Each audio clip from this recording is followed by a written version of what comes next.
السلام علیکم ورحمۃ اللہ وبرکاتہ۔ امید کرتے ہیں آپ سب بخیر ہوں گے، اللہ خوش رکھے۔ آج پھر ایک تھوڑے سے چھوٹا مذاکرہ لے کے آپ کے سامنے حاضر ہوا ہوں تاکہ ہماری بھی زندگی صحیح ہو جائے اور آپ کی بھی زندگی صحیح ہو جائے، کیونکہ اللہ رب العزت کا وعدہ ہے کہ دنیا میں ایمان والے ہی سر بلند رہیں گے، وہی کامیاب ہوں گے، وہی عزت والے رہیں گے، وہی دنیا کے خلیفہ رہیں گے۔ آخر کیا وجہ ہوئی کہ ہم دوستوں مٹ گئے، لٹ گئے، پٹ گئے؟ پھر کیا وجہ ہے اس کی؟ تو اسی لیے ہم تھوڑا سا مذاکرہ کریں گے آج۔ اللہم صلی علی سیدنا شفیعنا مولانا محمد وبارک وسلم۔ اعوذ باللہ من الشیطان الرجیم، بسم اللہ الرحمن الرحیم۔ وما اوتیتم من شیء فمتاع الحیاة الدنیا وزینتها وما عند اللہ خیر وابقا افلا تعقلون۔ یہ سورہ قصص کی آیت ہے جس میں اللہ رب العزت ارشاد فرماتے ہیں، جس کا مفہوم ہے کہ جو کچھ تم کو دنیا میں دیا گیا ہے یہ تو فنا ہونے والی زندگی، یہ فنا ہونے والی زندگی کا سامان ہے اور یہ فنا ہونے والی رونق ہے، اور اللہ کے پاس جو ہے وہ بہتر ہے اور ہمیشہ باقی رہنے والا ہے۔ تو کیا تم اتنا بھی سمجھ نہیں رکھتے کہ اللہ رب العزت کس طریقے سے قرآن پاک میں جگہ جگہ ہم سے مخاطب ہو کر کے فرما رہے ہیں، لیکن ہمیں بات سمجھ میں نہیں آ رہی۔ اسی طریقے سے اللہ رب العزت سورہ یاسین میں ارشاد فرماتے ہیں، سلام قولا من رب الرحیم وامتازوا اليوم ایھا المجرمون۔ اس دن کل قیامت کے دن جب جنتی جنت میں چلے جائیں گے تو اس کے بعد سلامتی آئے گی، سلام قولا من رب الرحیم، کہ رب کی طرف سے سلام آئے گا اس کو، اور پھر کہا جائے گا جو اللہ کا نافرمان، اللہ کا باغی ہوگا، کہے گا وامتازوا اليوم ایھا المجرمون، کہ اے مجرموں کہ آج الگ ہو جاؤ۔ تو کیسا دن ہوگا وہ جب اللہ اعلان کرے گا کہ مجرموں کو آج الگ کر دو، اور پھر جو جنت والے ہوں گے اس کے اوپر سلامتی اور سلام پیش ہوگا۔ اسی کے لیے اللہ رب العزت نے جو ہے پھر اس کے آگے جو ہے سورہ یاسین کے اندر میں اسی چپٹر میں جو فرمایا، الم احد الیکم یا بنی آدم الا تعبدوا الشیطان انہ لکم عدو مبین، کہ آدم کے اولاد کہ میری ہی عبادت کرنا اور شیطان کی پرستش نہیں کرنا، کیونکہ وہ تمہارا کھلا ہوا دشمن ہے۔ وَأَنِ اعْبُدُونِي هَذَا صِرَاطٌ مُسْتَقِيمٌ، کہ میری ہی عبادت کرنا کہ یہ سیدھا اور مستقیم کا راستہ ہے۔ وَلَقَدْ أَضَلَّ مِنْكُمْ جِبِلًّا كَثِيرًا أَفَلَمْ تَكُونُوا تَعْقِلُونَ هَٰذِهِ جَهَنَّمُ الَّتِي كُنتُمْ تُوعَدُونَ۔ یہ دوستو مفہوم ہم بتا رہے ہیں، پورا ترجمہ نہیں بتا رہے، پوری تفسیر نہیں بتا سکتے کیونکہ یہ تو علماء کا کام ہے۔ اس میں فرما رہے ہیں اللہ رب العزت کہ شیطان کی پرستش نہیں کرنا کہ تمہارا کھلا ہوا دشمن ہے، کہ میری ہی عبادت کرنا کہ یہ سیدھا راستہ ہے۔ اور پھر فرمایا کہ شیطان جو ہے اس سے پہلے بہت بڑی کثیر تعداد میں قوموں کو گمراہ کر چکا ہے۔ اگر تم نہیں مانے تو وَأَنِ اعْبُدُونِي هَٰذِهِ جَهَنَّمُ الَّتِي كُنتُمْ تُوعَدُونَ، کہ اگر ہم مان کر کے نہیں گے دنیا سے اللہ کی تو پھر اللہ کہے گا کہ یہی وہی جہنم ہے جس کا تم سے وعدہ کیا جاتا تھا۔ اس لیے میرے دوستو اللہ رب العزت ہمیں جو زندگی دی ہے دوستو بڑی انمول زندگی ہے، اور زندگی کو بنانا ہے، اس کو سنبھال کر لے کے جانا ہے۔ ایک مرتبہ کا واقعہ ہے کہ کہیں محفل لگی ہوئی تھی تو ایک شخص آیا اور پوچھا ایک بزرگ سے کہ یہ بتائیں کہ اللہ رب العزت تو فرما رہے ہیں قرآن پاک میں کہ ایمان والی دنیا میں سر بلند رہیں گے، کہ وہی کامیاب ہوں گے، آخر کیا وجہ ہے کہ مسلمان آج تباہ ہے، پریشان حال ہے، کوئی اس کا پرسان حال نہیں ہے، کٹ رہا ہے، پٹ رہا ہے، مٹ رہا ہے؟ تو بزرگ نے کہا کہ ٹھیک ہے، کل آؤ، اس کا سوال کا جواب کل تم کو دیا جائے گا۔ پھر کل ہو کر وہ آدمی آیا تو اعلان ہوا کہ جو آدمی سوال کیا تھا کہ مسلمان ہی دنیا میں ناکام کیوں ہیں، اللہ کا تو وعدہ ہے کہ وہی کامیاب ہوگا مسلمان، تو کیوں ناکام ہو گیا؟ وہ آدمی ہے کیا؟ اس نے کہا کہ جی ہے۔ تو اس کو بتایا کہ آج تمہارے سوال کا جواب ملے گا۔ تو اس کو بتایا گیا کہ جس طریقے سے ایک بیل ہے اور ایک سانڈ ہے، سانڈ جو کھلا ہوا ہوتا ہے، اس کا کوئی مالک نہیں ہوتا ہے، اور اس کا جو دل کرتا ہے جہاں چاہتا ہے کھاتا ہے، پیتا ہے، سوتا ہے، اس کی کوئی حساب کتاب نہیں، جیسی زندگی چاہتا ہے گزارتا ہے، وہ سانڈ ہوتا ہے جو چھوٹا ہوتا ہے، یعنی کھلا ہوا ہوتا ہے، بلغام ہوتا ہے۔ وہ ایک بیل ہوتا ہے جو اپنے مالک کے ماتحت ہوتا ہے اور اپنے مالک کے حکموں پر چلتا ہے، کہ جتنا اس کا مالک اس کو دیتا ہے تو اتنا ہی کھاتا ہے، اور پھر جو اس کا مالک اس سے ہل جوتتا ہے اور جو بھی کام لیتا ہے تو وہ بیل اس کام کو کرتا بھی ہے اور اپنے مالک کی تابعداری بھی کرتا ہے۔ لیکن جو سانڈ ہے تو بتایا کہ وہ کھلا آزاد ہے، وہ جو چیز میں آتا ہے وہ کرتا ہے وہ۔ تو بزرگ نے بتایا ایک مرتبہ کا واقعہ ہے کہ بیل جو ہے نا اس سانڈ کو دیکھا تو کہا کہ یہ تو میرے سیم ہے، اور یہ اتنا اچھا کھاتا پیتا اور ہٹا کٹھا ہے، موٹا ہے، اور پھر یہ آزاد ہے، اس کے اندر کوئی لگام نہیں۔ تو اس بیل نے کیا سوچا کہ اس نے اپنے مالک کی رسی کو توڑ کر کے دوسرے کے کھیت میں گیا اور اس کے کھیت کو نقصان کیا، اس میں سے جو بھی چارہ تھا اس نے کھایا پیا۔ کھیت والے نے دیکھا تو اس بیل کو پکڑا، اس کو 4 ڈنڈے مارا، اور پھر اس بیل کو پکڑ کے اس کے مالک کے حوالے کر دیا اور کہا کہ تمہارا بیل ہمارے کھیت کا نقصان کیا۔ اس کے مالک کو معلوم پڑا تو اس کے مالک نے اس کو 4 ڈنڈے مارا اور پھر کہا کہ تم کو تو یہاں رسی سے باندھ کے رکھا تھا، پھر رسی توڑ کے وہاں چلا گیا۔ تو بزرگ نے فرمایا کہ یہی مثال آج ایمان والوں کی ہے اور غیروں کی ہے کہ ایمان والا، یہ مسلمان تو اللہ کی رسی میں اور اللہ کے حکم کے تابع ہے، اور یہ اللہ کے حکموں میں جکڑا ہوا ہے، لیکن یہ اللہ کے حکموں کو توڑ کر کے غیروں کو دیکھ رہا ہے کہ دنیا میں کتنی ترقی کر گیا اور حرام اور حلال کی تمیز نہیں کرتا، اور پھر سوچتا ہے کہ یہ تو ہمارے جیسا انسان ہے کہ وہ جس طریقے سے غیر جو ہے حرام حلال کی پہچان نہیں ہے، سود بیاج تام جھام، دوسرے کے حق کو مارنا، یہ وہ تام، جتنی بھی چیزیں ہیں وہ ہمارے اندر بھی موجود ہے۔ تو یہ ساری چیزوں کو ہم توڑ کر کے دوسرے کا حق مار کر کے، دوسرے کا مال چھین کر کے، دوسرے کا زمین قبضہ کر کے سوچتے ہیں کہ ہم دنیا میں ترقی کر جائے، ہم مصاحبت غیروں کی کرتے ہیں۔ تو پھر بتایا کہ جس طریقے سے اس کا مالک، بیل کا مالک نے اپنے جانور کو ڈنڈا مارا اور پھر اس کو پھر رسی سے باندھ دیا، اسی طریقے سے ہماری مثال ہے کہ ہم جو دوسرے کو دیکھتے ہیں اور دوسرے کی مصاحبت کرتے ہیں اور ہم دوسرے کی جو سینہ بسینہ چلتے ہیں دوستو، اسی کی وجہ سے آج جو ہم نا مار کھا رہے ہیں، آج ہم پٹ رہے ہیں، آج ہم لٹ رہے ہیں دوستو، کیوں کہ ہم نے غیروں کی مصاحبت کی ہے۔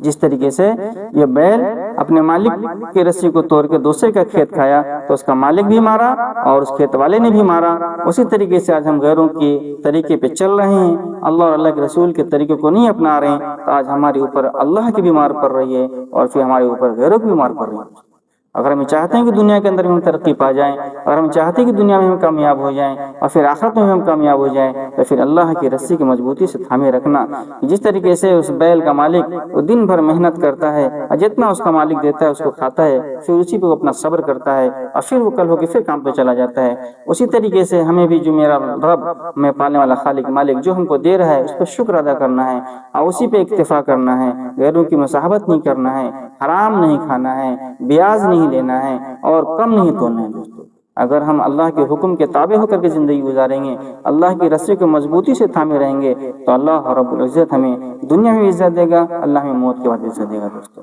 لیکن آج ہماری زندگی کا رخ صحیح نہیں میرے دوستو، ہماری زندگی کا رخ جو ہے وہ بہت غلط طریقے پہ جا رہا ہے کہ آج ہماری زندگی جو ہے دیکھیں گے، غور و فکر کریں گے اپنی زندگی کے اوپر کہ سر سے لے کر کے اور پاؤں تک دیکھیں جو کہ ہماری زندگی میں کتنے نبی صلی اللہ علیہ وسلم کا طریقہ باقی ہے اور کتنا ہماری زندگی میں اللہ اور اللہ کے رسول کا حکم باقی ہے۔ پتہ یہ چلے گا کہ ہماری زندگی مرضی والی گزر رہی ہے کہ اللہ کے لاڈے رسول کے طریقے سے محبت نہیں ہے، اللہ سے محبت نہیں ہے، اللہ کے رسول سے محبت نہیں۔ ہم تو کہتے ہیں اللہ کے رسول سے محبت ہے، تو محبت کی کیا نشانی ہے؟ محبت کی ایک نشانی ہوتی ہے کہ جس کو محبت ہوتی ہے اس کی دلیل ہے،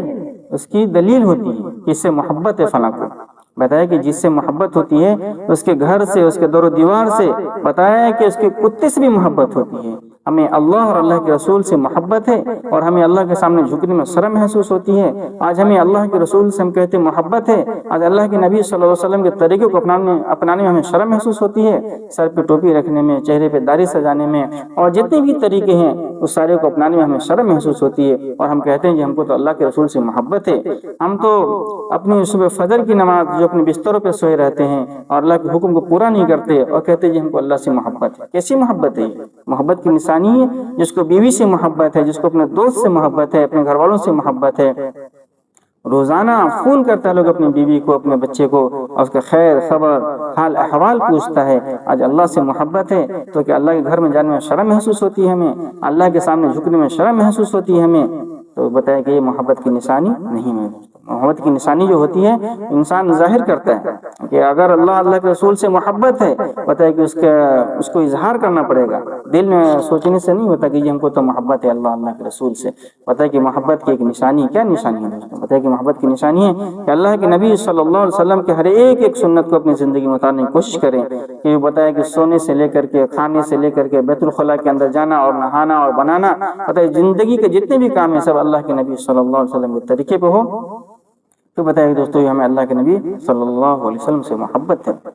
اللہ رب العزت فرماتے ہیں کہ ہم نے ایمان والوں کو دنیا کے اندر جو پیدا فرمایا، پتہ ہے کہ ہم نے انسانوں کو جناتوں کو پتہ ہے کہ اپنی عبادت کے لیے پیدا کیا ہے۔ پتہ ہے کہ انسان کا کھانا پینا سونا اٹھنا بیٹھنا نہانا بیت الخلاء کے اندر جانا، اس کے بیوی بچوں کے اندر میں رہنا اور دنیا کے کام کو انجام دینا، یہ سارا کا سارا اس کے لیے عبادت ہے۔ کہ عبادت کب بنے گا؟ کہ جب یہ اللہ کے حکم اور اللہ کے نبی صلی اللہ علیہ وسلم کے طریقے پہ کرے گا۔ اگر یہ اپنی مرضی سے زندگی گزارے گا تو زندگی تو گزر رہی، باقی بھی گزر جائے گی، کوئی مسئلہ نہیں ہے۔ اتنی زندگی گزر گئی باقی بھی گزر جائے گی، کوئی مسئلہ نہیں، گزر جائے گی۔ لیکن سوچے تو صحیح کہ قبر میں چلے گئے تو پھر کیا بنے گا؟ بتایا کہ اگر انسان کوئی پریشان حال ہے، اگر کسی کے پاس کھانے کے لیے نہیں ہے، پتہ ہے کہ پہننے کے لیے کپڑا نہیں ہے، رہنے کے لیے مکان نہیں ہے، اور بتایا کہ بیمار ہے اور بیماری کی وجہ سے علاج نہیں کروا پا رہا ہے، تو بتایا کہ سب سے اس کا آخری جو حد ہے کہ انسان کی موت آئے گی، اس کا خاتمہ ہو جائے گا اور اس کا کام تمام ہو جائے گا۔ لیکن دنیا کی زندگی بغیر ایمان کے لے کر چلے گئے، قبر کے اندر میں بغیر ایمان کے چلے گئے تو اللہ کی قسم موت کے بعد موت بھی نہیں آنے والی ہے۔ انسان وہاں کی ذلت کو دیکھے گا، وہاں کی پریشانی کو دیکھے گا، وہاں کے دکھوں کو دیکھے گا، تو پھر اللہ سے تمنا آرزو کرے گا میرے اللہ تو مجھے موت دے دے۔ تو پھر اللہ رب العزت فرمائیں گے موت کو بلائیں گے، اور پھر موت کو بلا کر کے موت دے دیں گے، اور پھر فرمائیں گے کہ ہمیشہ ہمیشہ کی عزت ہے اور ہمیشہ ہمیشہ کی ذلت ہے۔ اللہ رب العزت ہمیں جو زندگی دی ہے پتہ کہ کامیاب ہونے کے لیے دیا ہے، کہ جس کی زندگی میں اللہ اور اللہ کے رسول صلی اللہ علیہ وسلم کا طریقہ ہوگا کہ اللہ اس کو ہر حال میں کامیاب کرے، چاہے اس کے پاس مال ہو یا نہ ہو، چاہے اس کے پاس بلڈنگ گھاڑی گھوڑا ہو یا نہ ہو، اللہ اس کو کامیاب کرے گا۔ اگر ایک انسان پوری دنیا کا بادشاہ ہے لیکن اللہ کا حکم اور اللہ کے نبی صلی اللہ علیہ وسلم کا طریقہ زندگی میں نہیں ہے تو وہ شخص ناکام ہے، کہ چند روز کی زندگی یا فنا ہونے والی زندگی تو عیش موج میں گزار لے گا، لیکن ہمیشہ ہمیشہ کی زندگی کیا بنے گا؟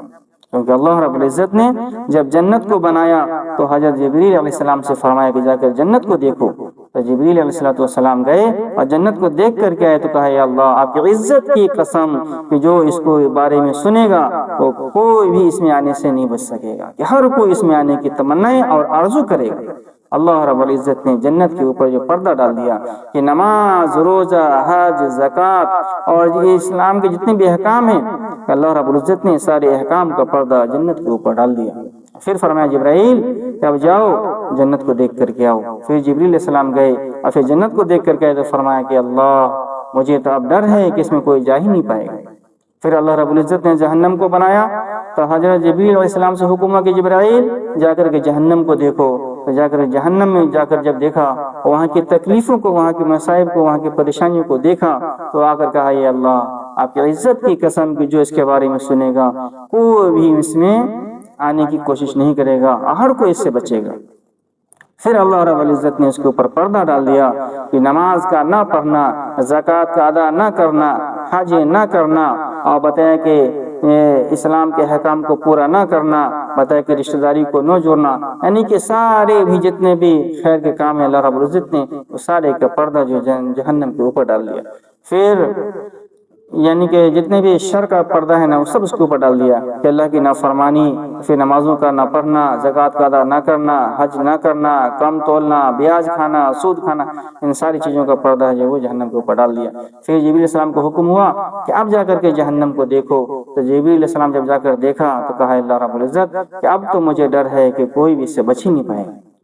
اللہ رب العزت ہماری زندگی کیسی ہو، ایمان والی ہو، اسلام والی ہو، کہ ہمارا اسلام ہمیں کس بات کا حکم دیتا ہے، کہ ہمارا اسلام مجھے اچھی باتوں کا حکم دیتا ہے، نماز پڑھنے کا حکم دیتا ہے، روزہ رکھنے کا حکم دیتا ہے، زکوٰۃ دینے کا حکم دیتا ہے، اور پھر حج کرنے کا حکم دیتا ہے، ماں باپ کے ساتھ اچھا سلوک کرنے کا حکم دیتا ہے، اور پھر اپنے رشتہ داروں کو رشتے کو جوڑنے کا حکم دیتا ہے، پھر اپنے بڑوں کی تعظیم کا حکم دیتا ہے، علماؤں کی قدر کرنے کا حکم دیتا ہے، اپنے بڑوں کی تعظیم کرنے کا حکم دیتا ہے، اپنے چھوٹوں کو شفقت کرنے کا حکم دیتا ہے، اور پھر صلہ رحمی کا حکم دیتا ہے۔ اسی لیے کم نہ تولیں، اس کا ہمیں اسلام حکم دیتا ہے کہ ہم جھکتا ہوا تولیں، بیاج نہیں کھائیں کیونکہ بیاج سے ہم بچیں، یہ ساری چیزیں دوستوں ہماری اسلام نے ہمیں اس بات کا حکم دیا ہے، اس لیے اللہ رب العزت سے دعا کیا کرے کہ اللہ پاک ہمیں جو ہے ہماری زندگی کو اسلام کے مطابق گزارنے کی توفیق دے، اللہ کے رسول کی اطاعت والی زندگی اللہ میں نصیب فرمائے کہ اگر دوستوں ہماری زندگی اللہ کے رسول کی اطاعت والی ہوگی، اللہ راضی ہوگا، اللہ خوش ہوگا تو اللہ دنیا میں بھی خوشیاں دے گا، اللہ آخرت میں خوشیاں دے گا۔ اگر زندگی مرضی والی ہوئی اور رب کو ناراض کرنے والی ہوئی تو دنیا کی زندگی تو ذلت میں گزرے گی، لیکن اللہ جب ناراض ہو جائے گا، میرا پالا نہار رب ناراض ہو گیا تو پھر کون میرا پریشانی حال ہوگا میرے دوستو؟ پتہ ہے کہ اللہ رب العزت وہ خالق ہے، وہ مالک ہے، وہ ہمیشہ سے ہے اور ہمیشہ باقی رہنے والا ہے، کیونکہ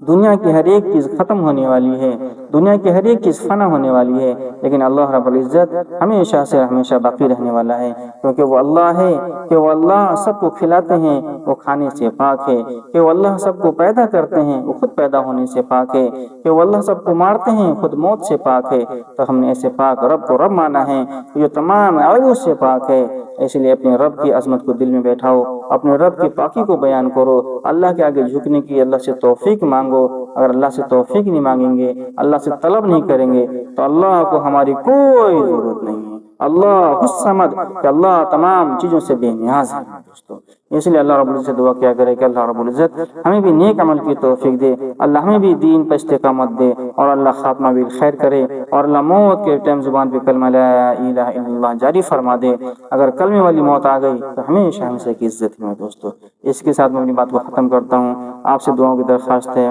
اور جو بات کہی گئی اللہ رب العزت ہمیں بھی استعمال کی توفیق دے، جو کمی بیشی ہو گئی اللہ سے وہ معاف فرمائے، کیونکہ کل اللہ کے یہاں پوچھ بھی ہوگی کہ جو بات کہی گئی تھی اس کا کیا مقصد تھا، اس لیے اللہ رب العزت سب سے پہلے ان باتوں پہ ہمیں عمل کی توفیق دی۔ میرے دوستو آپ سے دعاؤں کی درخواست بھی ہے، اور چینل فلک اصلاحی کو سبسکرائب بھی کر دیں، اپنی دعاؤں سے نماز بھی دیں۔ السلام علیکم ورحمۃ اللہ وبرکاتہ۔